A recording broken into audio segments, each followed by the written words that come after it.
আমার আজকে আজকে আমার র্যাম শো ছিল। আমি র্যাম শো করলাম, আপনারা দেখেছেন। আর মডেল হিসেবে অ্যাওয়ার্ড পেয়েছি।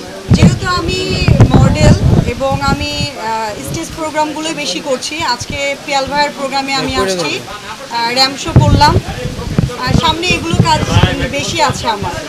আর ফটোশ্যুটের কাজগুলো করছি, আপকামিং ফটোশ্যুট আর প্রমোটিং, এই কয়েকটা কাজ আছে। পরিকল্পনা এই তো আপনাদের মাঝে ছোটোখাটো যেই কাজগুলোই করছি। আমার অনেক ড্রিম ছিল যে যেমন পিয়াল হোসেন, বুলু টুম্পা, সায়দা রুমা আপু, ওদের সঙ্গে আমার কাজ করা, সেই ড্রিমটা আমার আস্তে আস্তে পূরণ হচ্ছে।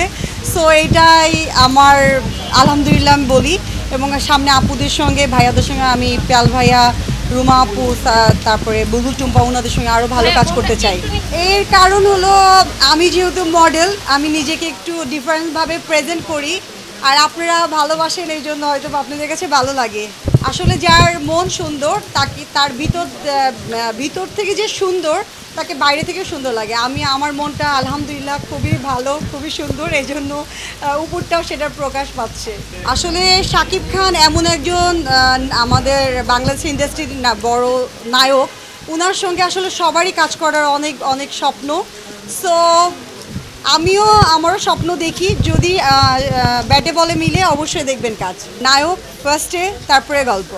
আমার কাছে মনে হয় যদি মানে সুপারহিট, মানে যারা বাংলাদেশের টপ লেভেলে যেগুলো নায়ক আছে, ওনাদের সঙ্গে যদি আমি একটা কাজ করি, অন্তত বলবে যে না, সোনিয়া ওনার সঙ্গে কাজ করেছে, আর গল্প তো ভালো হয়ে যাবে।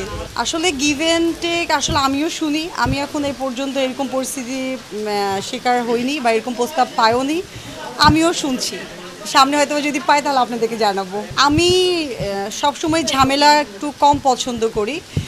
যদি বিতর্ক কোনো কিছু আমার সামনে এসে পড়ে বা আমাকে নিয়ে কেউ কোনো বিতর্ক নিউজ প্রেজেন্ট করে, সেক্ষেত্রে আমি সাইলেন্ট থাকি এবং কিছুদিন পরে আমি আসলে যেটা ভুল ছিল সেটা আমি আসলে ভুলটা ভাঙানোর চেষ্টা করি। আমার সুগার ড্যাডি নাই, আমার সুগার ড্যাডি প্রয়োজন পড়ে না ভাই আপু, কারণ আমার চাহিদা খুব লিমিট, আমি চলিও খুব সীমিতভাবে। আর সুগার ড্যাডি থাকলে তো দেখতেন আমার আইফোনটা 16 থাকতো, 14, 15 থাকতো না। যত সাংবাদিক ভাই বোনেরা আছে সবাই আমার খুব কাছের মানুষ, বাট ভাইয়া মাঝে মাঝে খবর নেয়।